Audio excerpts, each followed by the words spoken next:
detailing transitions. So let's back up a little bit. We talked about some of these sins in this picture. The transitions are the primary sins here. The transitions are just all wrong. There's no transition in this picture that is right, quite frankly. Nothing. So how should, let's start with, you know what, let's start with dressing the window. But this is where you guys are going to probably run into some challenges. Because here's what we have going on here. We have a half-inch sheetrock or drywall up here, and as Ben was just tapping on, then we have 3/4 inch beadboard down below. How do we detail that transition when we have a window that interrupts that? What's going to be the jamb width of our window? We got 1/2 inch rock plus 1/2 inch rock. What's going to be the jamb thickness or the wall thickness? 4 9/16, right? That's what we're going to order our windows at, right? But what happens when that window is in down here like it is? The plane of the window is 1/4 inch in, or out, if you will, of the face of that beadboard. How do we detail that now? Well, we have to put a jamb extension on. Even though the jamb up here is still flush with the drywall, this is our key point. This governs everything. So we need to put a jamb extension on. Alternatively, it's not necessarily the proper way, but in some situations, you can rabbet out the backside of the material depending on what you're doing. If you run into one funky window or something like that and a wall of them, you could also rabbet out the backside. Absolutely. Most guys aren't going to take the time to do that. So our solution is to put jamb extensions on.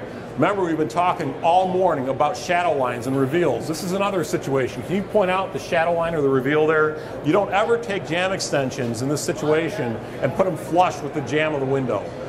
It doesn't look right. I know, you're looking at me like, who would do that? We've seen it time and time again, and it looks hinky. So put a 1/4 inch offset there. Be consistent. Use a 3/16 reveal, 1/4 inch reveal, offset, whatever you guys want to call it, shoulder. But be consistent. Pick one and stay with it for the entire project. So we're going to actually go ahead. We've got the jamb extensions on, and we have two different things going on here. Depending on the area that you're working in, you may run into this situation where you have a traditional stool and apron and then a casing detail. Where do you guys start when you trim a window? Out of curiosity. You start at the stool or you start at the head? You start at the stool? Stool? Stool? You? Stool. Stool? Okay.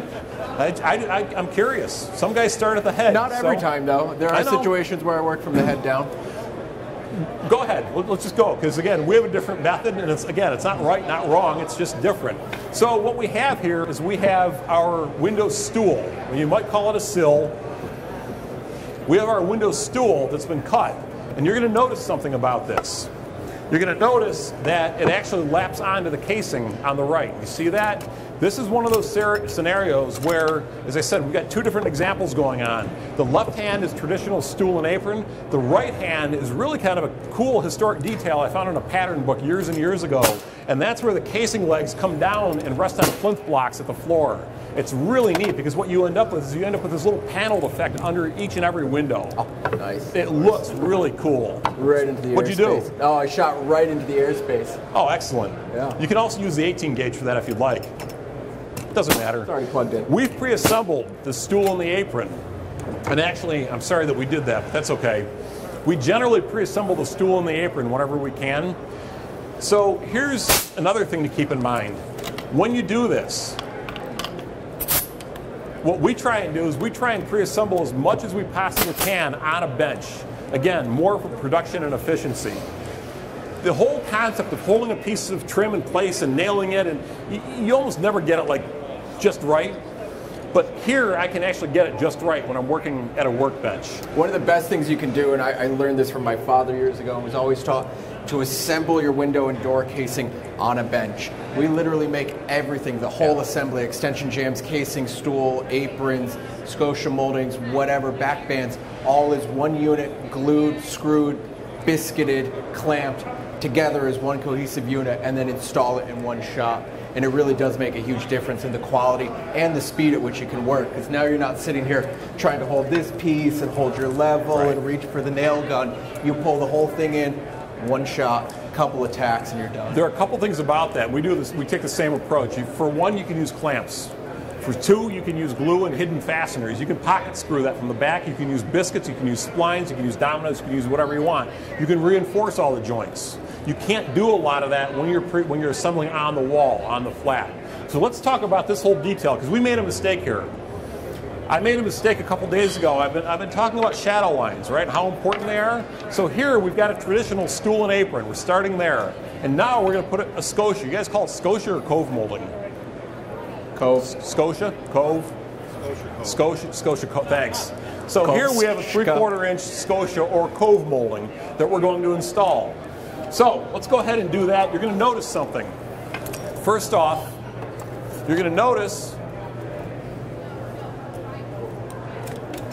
right here, down here, where we talk about using self-returns. Self-returns are like your best friend, because what they do is they create another shadow line.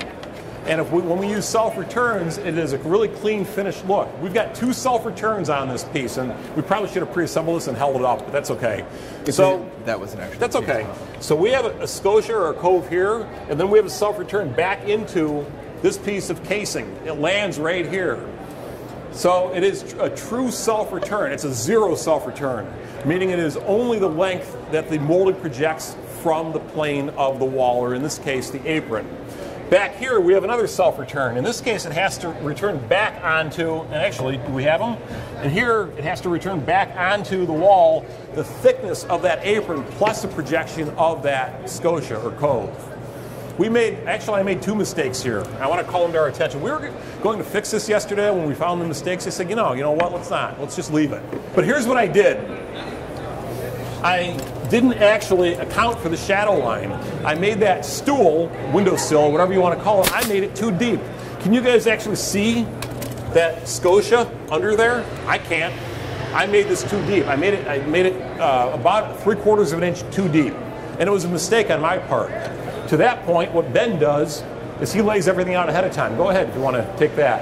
Yeah, a lot of times if I'm coming into a job where I have a whole house to trim out, especially if it's complicated, built-up molding assemblies, before I even start anything in the house, take any measurements, I'll make a mock-up of the whole molding assembly with the apron, with the stool, with the scotia molding, with the casing, with the baseboard, with plinth blocks, whatever it is, and set it on my bench. And I'll make it accurately, because now it's something that I can set in front of myself and I can look at as I'm working. So you might be in the middle of the day waiting for lunch, customer just called, annoyed, and you're trying to remember what's that, reveal that I need. It's right there in front of you. You can look at it, you can measure off of it, you can see how pieces come together. So you literally assemble everything, is that right? So you have all the layers? A small mock-up. I usually make a small little mock-up, and it doesn't have to be something perfect, but as accurate as possible, and I'll keep it there as I work. Granted, if you're doing simple casings and things like that, it's not necessarily, but when you start getting to these back-banded, molded assemblies where you have a lot of detail coming together, it's a good process. Yeah, we do similar, and then we take it a step further, and we will actually make gauge blocks for a lot of these details. So that stool that I messed up, if I had done what you did, which we often do as well, we make this mock-up. I will then rip a gauge block. Let's just say I'm doing an entire house. I will rip a gauge block to the width of that, and I will mark clearly what it's for, and I will put it in the pile. We have a pile of gauge blocks for a job. And then when I go to set my saw, I don't even read the fence on the saw. I simply drop the gauge block in place, I clamp the saw down, and I go to town. And if I forget to cut one stool, or I miscut one or 2 or whatever down the road, I can go back and take that gauge block and drop it in there, and it's going to be consistent.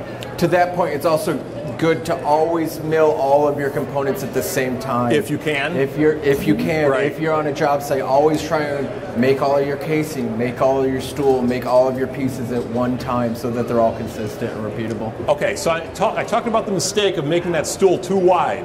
There's another mistake in here, although somebody came up after the presentation yesterday and said, you know what, you're actually right. I still don't feel this is right. So there's a bit of debate here. Here's the other thing I did. Over here, we have a self-return. As I mentioned, we've got a self-return on the end of this, right in here where Ben's holding a square, and that self-return goes back into the wall. That point is actually 3/4 inch beyond the plane of the left-hand casing. So, what's the rule of thumb? As I said, this opened up a little bit of debate yesterday. It's kind of fun. I like the dialogue. The rule of thumb that I normally use is that scotia molding would be what we call a supporting element, and it should be the edge of that should be supporting this casing. The casing should essentially be a column. If you think about the classical orders, the casing would be a column, that scotia would be a supporting element, and the edge of the scotia would be at the edge of the casing, not beyond. So that was another mistake. Now, I was corrected yesterday by somebody who knows a lot more about this than I do, Bob Scott, and he argued that no, your way is actually right, because what you're doing is you're taking what would have historically or traditionally been a milled windowsill or stool, and it would have had the cove milled into it, and you're simply applying it separately, so your way is the right way. Point is, do what looks good to you, to your eyes. Talk to your customer ahead of time. That's another place where the mock-ups really come into play. That's generally what we end up doing, is we make a mock-up for the customer, and then we just bring that to the job site. Right. But it serves a couple of purposes. Aside from getting the customer to sign off on it, now you can in turn recreate that really easily and make your gauge blocks from that. So it's interesting because something is simple, right? Simple as, how much time have we spent on this, about talking about stool and apron? Who knew there was so much to talk about? There's a lot going on here.